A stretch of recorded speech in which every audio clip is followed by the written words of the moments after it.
നമ്മുടെ പറമ്പിലൊക്കെ ധാരാളമായി കാണുന്ന ഒന്നാണ് ആനച്ചുവടി. ഇതിൻ്റെ ഔഷധ ഗുണങ്ങൾ പലർക്കും അറിയില്ല എന്നുള്ളതാണ് സത്യം. നിലം പറ്റി വളരുന്നത് കൊണ്ടാണ് ഇതിനെ ആനച്ചുവടി എന്ന് പറയുന്നത്. ആനയടിയൻ എന്നും പേരുണ്ട്. ഇത് അരച്ചിട്ടാൽ ആണിരോഗം മാറും. ആനച്ചുവടി താളിയാക്കി തലയിൽ പുരട്ടിയാൽ താരനില്ലാതാകും. മുടി സമർത്ഥമായി വളരുകയും ചെയ്യുന്നു. ആനച്ചുവടി സമൂലം കഷായം വെച്ച് സേവിക്കുന്നത് കൊളസ്ട്രോൾ നിയന്ത്രിക്കുന്നതിന് സഹായകമാണ്. ആനച്ചുവടി സമൂലം അരച്ച് നടുവിൻ്റെ വേദനയുള്ള ഭാഗത്ത് കെട്ടിവച്ചാൽ അല്ലെങ്കിൽ പുരട്ടിവച്ചാൽ നടുവേദന വിട്ടുമാറും.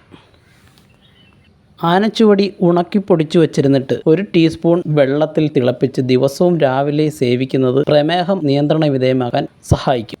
ആനച്ചുവടി സമൂലം കഷായം വെച്ച് കഴിച്ചാൽ മൂത്ര സംബന്ധമായ അസുഖങ്ങൾക്ക് നല്ലതാണ്. പനി, വയറിളക്കം, ബ്രോങ്കൈറ്റിസ് എന്നിവയ്ക്കും ഈ ഔഷധം വളരെ പ്രയോജനം ചെയ്യും. മൃഗങ്ങൾക്ക് ആനച്ചുവടിയുടെ ഇല കാടിയിൽ അരച്ചു കൊടുത്താൽ വയറുവേദന, അകിട് വീക്കം എന്നിവ ശമിക്കും. അസ്ഥി തേയ്മാനത്തിന്, മുട്ടുവേദനയ്ക്ക് എന്നിവ ഇത് അരച്ച് ലേപനമായി പുരട്ടിയാൽ മതി.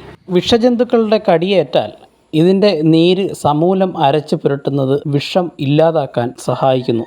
പ്രായമായവർക്ക് ഇമ്മ്യൂണിറ്റി പ്രശ്നങ്ങൾ ഉണ്ടാകുമ്പോൾ ഇത് അരച്ച് സേവിച്ചാൽ മതി. കാരണം പൊട്ടാസ്യം, മഗ്നീഷ്യം, കാൽസ്യം, ഇരുമ്പ് എന്നീ പല പോഷക ഘടകങ്ങളും ഈ സസ്യത്തിൽ അടങ്ങിയിരിക്കുന്നു. ഇതുകൊണ്ട് പലഹാരങ്ങൾ ഉണ്ടാക്കുന്നതും നല്ലതാണ്. ജ്യൂസായി കഴിക്കാം, ചോറ് വേവിക്കുമ്പോൾ അതിൽ ചേർക്കാം, അടയുണ്ടാക്കാം.